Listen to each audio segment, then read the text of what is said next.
Bonjour, j'espère que vous allez bien. Je suis ravie de vous retrouver pour ce nouveau podcast dans lequel je vais vous parler des familles d'âmes et surtout du fait que actuellement on sent vraiment que les membres d'une même famille d'âmes se retrouvent.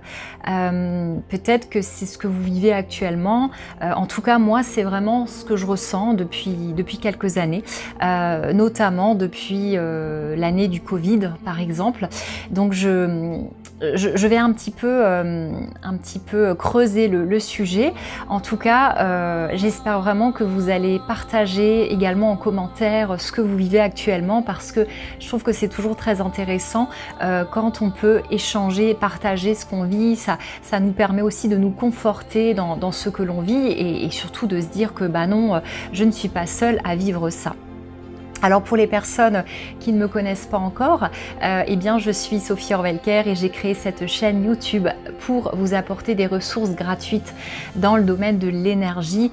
L'énergie, tout est énergie dans l'univers, nous sommes constitués d'énergie et bien souvent eh bien on part de l'énergie finalement pour élever sa vibration, sa fréquence, pour changer sa vie, pour créer plus de joie, plus de bonne santé, plus d'abondance, plus d'harmonie dans sa vie. Donc vraiment, il me tient à cœur de vous proposer des vidéos, des podcasts, des techniques, des outils, des méditations guidées pour que vous puissiez élever votre vibration et c'est tellement vital actuellement dans cette période, je dirais, qui n'est pas toujours évidente à vivre. Cela demande vraiment beaucoup d'efforts, hein. C'est un effort quotidien que de rester dans de bonnes vibrations, parce que malheureusement on est parasité, pollué par les autres, parfois par des lieux, mais aussi par des égrégores, c'est-à-dire des formes pensées ou des énergies qui peuvent s'agglutiner autour de nous, les charges émotionnelles des autres, ou encore toutes ces informations qui nous parviennent, alors que ce soit par la télé, que ce soit par les réseaux sociaux, ou bien par tous ces moyens finalement de transmission.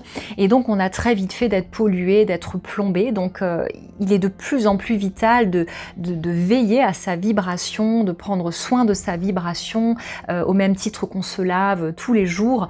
Eh bien il est important aussi de se purifier au niveau énergétique et d'essayer toujours d'aller au-delà, en fait, de ne pas rester finalement dans un marasme énergétique. Quand on sent quand on est dans des mauvaises vibrations, eh bien il est important d'essayer toujours de s'extirper. Voilà, j'ai un peu l'image d'un marais, un marais rempli de boue, de vase, et il y a des moments où c'est compliqué de s'extirper, mais on y arrive, on finit par y arriver, et une fois qu'on a réussi à s'extirper, on ressent de la légèreté. Et donc moi, vraiment, il me tient à cœur de vous aider à sortir du marais.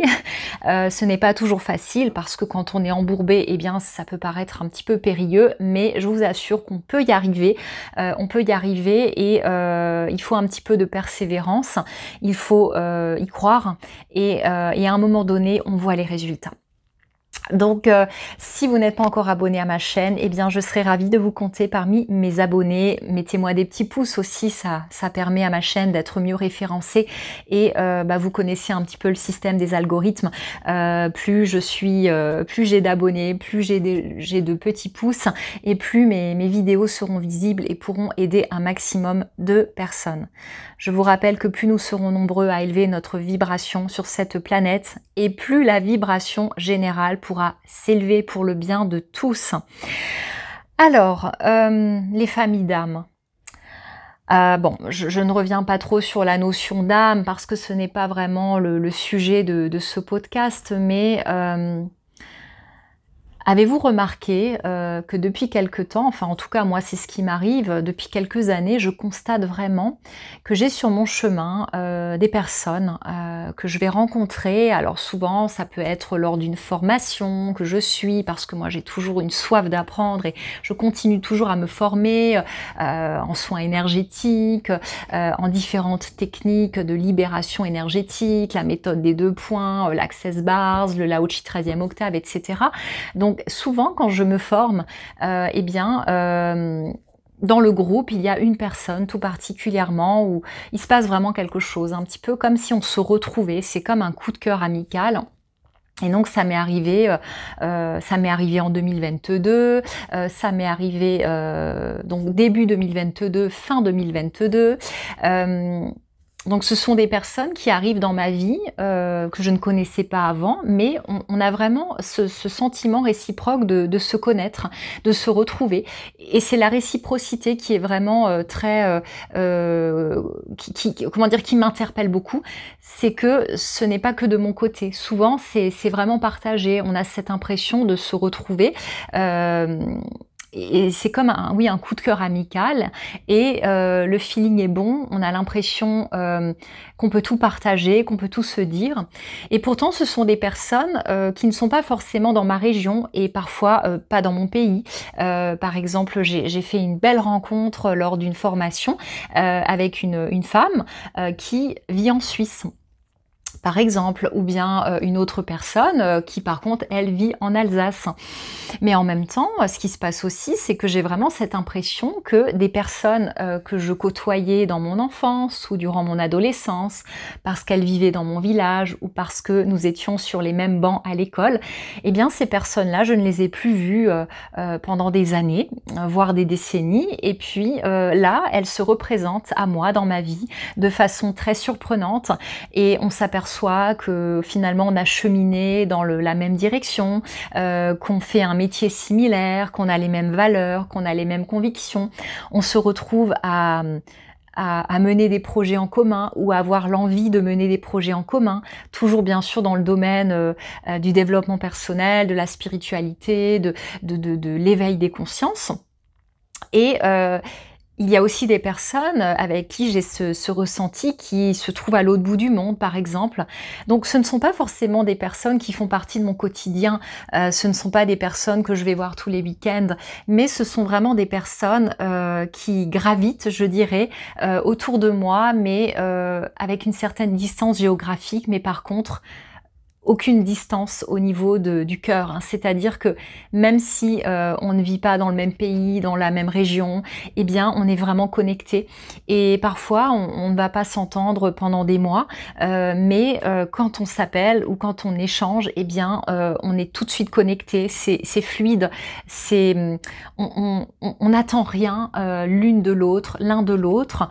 On n'est pas du tout dans on n'est pas dans l'attente, mais par contre, on est vraiment dans une énergie de soutien et de partage. On se fait beaucoup évoluer parce qu'il faut savoir une chose, c'est que quand on accompagne autrui, hein, quand on est dans le domaine de l'énergétique ou peu importe finalement à partir du moment où on accompagne des êtres humains à aller mieux, eh bien il est important soi-même d'aller bien. Et donc il est important qu'on puisse soi-même cheminer et quand il y a un moment où au niveau émotionnel ça va un peu moins bien, bien évidemment on est bien loti parce qu'on a nos propres outils, on peut les utiliser. Mais je dirais qu'en tant qu'accompagnant, thérapeute, énergéticien, on n'est pas forcément plus épargné par la vie que les autres. On vit aussi des expériences, on vit aussi des épreuves.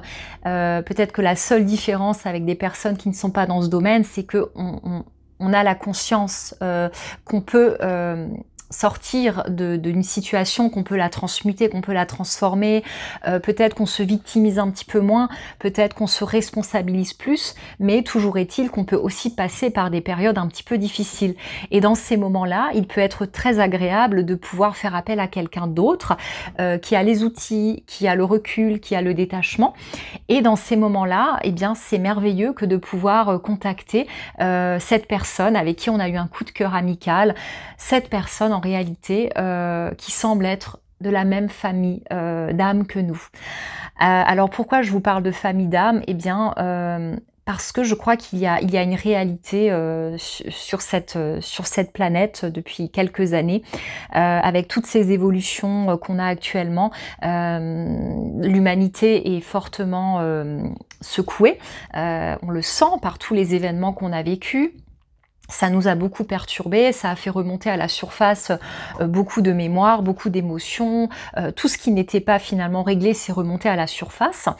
Et donc forcément, je dirais que tout le monde a traversé une crise intérieure, alors quel que soit le domaine, ça peut passer par la maladie, ça peut passer par la perte d'un emploi, par la perte d'un repère, par une séparation, par la perte d'un proche, par un état intérieur, un mal-être intérieur qui ne s'explique pas, ça peut passer par des problèmes de sommeil, etc., etc. Mais qu'il est rassurant et agréable que de pouvoir compter sur une personne, sur notre famille d'âme dans ces moments-là. Alors bien sûr, nous avons nos familles, nous avons nos amis, et ces personnes-là sont importantes dans nos vies. On les aime et on a des très belles relations, mais je fais vraiment la distinction entre les membres de notre famille, nos amis, et les membres de notre famille d'âme. Alors, j'ai l'impression que on reconnaît facilement les membres d'une même famille d'âme. Eh bien, on les reconnaît quand, dès le premier regard, dès le premier échange, on a cette impression de se connaître depuis toujours. Je trouve aussi que bien souvent, avec ces personnes, tout est fluide, tout est simple. C'est-à-dire que on sent vraiment que ces personnes ne sont qu'une contribution pour nous. Il n'y a jamais de reproches, il n'y a jamais d'attente, il n'y a jamais de difficultés ou de tension. C'est vraiment juste le donner et le recevoir en toute fluidité. Et ces personnes-là, bien souvent, elles feront appel à nous parfois quand ça va un petit peu moins bien de leur côté, mais de notre côté, on a vraiment envie de les aider, mais sans se sentir plombé, sans se sentir vampirisé. C'est comme une évidence. Et vice-versa, quand soi-même on va un peu moins bien, ou qu'on aurait besoin d'une ressource, ou qu'on aurait besoin peut-être d'un conseil ou d'un éclairage, eh bien, cette personne-là sera toujours disposée à le faire. Il y a quelque chose de fluide et d'évident avec les membres d'une famille d'âme. Bien souvent, les membres de notre famille d'âme reviennent dans notre vie au bon moment, c'est-à-dire à un moment charnière, par exemple un moment où justement on traverse une crise, un moment où justement on a perdu des repères. Et donc le fait de retrouver ces personnes, en fait c'est tellement apaisant, parce qu'on se dit mais on n'est pas seul. On n'est pas seul dans ce qu'on vit, et surtout on sait que on peut vraiment se soutenir mutuellement, se serrer les coudes, être une contribution les uns pour les autres pour vivre au mieux cette incarnation terrestre qui n'est pas toujours facile, sans inquiéter ou plomber les membres de notre famille, sans venir embêter nos propres amis, parce que, encore une fois, je fais la distinction entre nos amis et les membres d'une famille d'âme. Nos amis, ce sont des personnes avec qui on va partager des bons moments, avec qui on va oui, faire une activité, ou bien on va se retrouver pour discuter, mais on va pas forcément toujours s'apporter une aide, dans le sens où nos amis bien souvent vont être une écoute pour nous, mais ne vont pas toujours pouvoir nous apporter la ressource dont nous avons besoin pour évoluer. Alors que le membre d'une famille d'âme, les membres de notre famille d'âme, eh bien, ils vont vraiment nous permettre d'élever notre vibration. Ils vont trouver les mots, ou bien ils vont nous apporter la ressource dont nous avions besoin pour évoluer. Donc on a vraiment cette notion d'évolution. Et donc, selon moi, encore une fois, c'est ma vision des choses, je ne prétends pas détenir la vérité absolue, mais selon moi, ce sont comme des contrats d'âme en fait qui ont été faits, c'est-à-dire que nous faisons tous partie d'une même famille d'âme, et nous décidons dans cette incarnation-là, dans cette vie-là, de nous retrouver à un moment donné, et surtout à des moments importants de notre vie, pour nous apporter de la lumière, du soutien, des ressources, du réconfort. En tout cas, moi, c'est vraiment ce que je vis depuis quelques années. J'arrive vraiment à distinguer aujourd'hui les membres de ma famille qui sont vraiment, comment dire, ma famille biologique, c'est-à-dire la famille dans laquelle mon âme a décidé de s'incarner pour expérimenter beaucoup de choses, et les personnes qui sont un petit peu hors cadre, et bien sûr les amis encore une fois qui font partie de mon incarnation terrestre. Et je ne sais pas si vous aussi vous le vivez, mais pour moi c'est comme une évidence, hein. Je pourrais vraiment noter sur une feuille de papier qui sont ces personnes que je considère comme étant de ma famille d'âme. Et ce que je trouve vraiment fantastique, c'est qu'avec ces personnes, en fait, on est vraiment appelé par la même chose. On a fait les mêmes prises de conscience, on a les mêmes lectures, on a les mêmes, la même vision, vision de ce monde, vision de la réalité. Et en fait, ça nous permet de nous rassurer, de nous conforter dans l'idée qu'en réalité, on est dans le juste, on n'est pas complètement fou, quoi. Ce qu'on a pressenti ou ressenti, c'est pas quelque chose qui est complètement farfelu. On se dit, bon bah tiens, si on est plusieurs à le vivre comme ça, à le ressentir comme ça, c'est qu'il y a peut-être quelque chose quand même. Et donc, ça relève vraiment de l'ordre des signes et des synchronicités. C'est vraiment ça, c'est vraiment difficile à expliquer, il faut le vivre, mais je suis persuadée que parmi les personnes qui m'écouteront, il y en aura de nombreuses qui se retrouveront dans ce que je vous dis. Et si c'est le cas, ayez de la gratitude. Et surtout, prenez conscience de ces retrouvailles avec votre famille d'âme, parce que c'est juste merveilleux. C'est vrai que on a certainement tous oublié au moment de notre incarnation sur cette terre, qu'en réalité des vies on en a eu d'autres, et que quelque part l'expérience sur terre c'est une expérience qui peut être magique, et je pense aussi que le fait de retrouver notre famille d'âme, ça nous permet vraiment de nous rappeler pourquoi on est là en réalité, que ça a été un choix de notre âme, que la vie sur Terre, ça peut être une expérience merveilleuse, joyeuse, riche, que même si ça peut paraître parfois difficile, l'idée ce n'est pas de rester dans une vision pessimiste et négative de la vie. Moi je vois tellement de personnes autour de moi qui subissent leur vie, qui n'arrivent plus à trouver de plaisir dans leur vie, qui sont vraiment dans un rythme contraignant, qui utilisent beaucoup les mots « il faut »,« je dois ». Et là, on sent vraiment que la personne, elle a complètement perdu sa joie de vivre, sa joie profonde, et que elle est dominée complètement par son mental. Alors que la vie peut être une véritable aventure, la vie peut être magie. Et d'ailleurs, il y a des techniques justement pour s'ouvrir à la magie de la vie, et je vous encourage vraiment à essayer de vous ouvrir à cette magie de la vie. Mais bon, voilà, là je me disperse un petit peu, donc ce que je voulais vous dire aujourd'hui, c'est, eh bien, soyez attentifs à ces personnes qui rentrent dans votre vie, ou qui reviennent dans votre vie, que vous connaissiez peut-être il y a 10 ans, 15 ans, 20 ans, ou peut-être même au-delà, et pour lesquels vous vous dites, mais c'est fou parce que c'est quand même curieux qu'on se retrouve là justement maintenant. Et bien souvent, vous vous rendez compte qu'en réalité, vous avez de nombreux points communs, alors que peut-être que 20 ans, 30 ans avant, ce n'était pas le cas. Et bien souvent, il y a des personnes qui rentrent dans notre vie, dans notre petite enfance ou dans l'adolescence, pour quelque temps, puis elles en ressortent, mais pour mieux revenir quelques années après.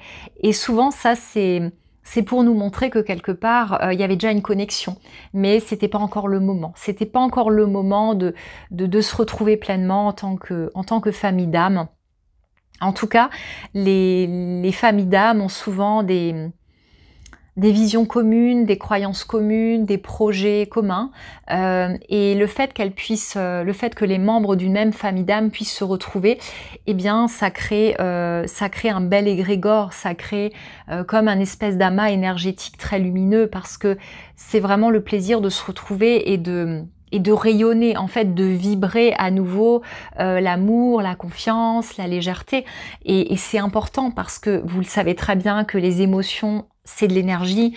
Et plus nous sommes dans des émotions hautes comme l'amour, la paix, la confiance, la joie, et plus nous vibrons haut.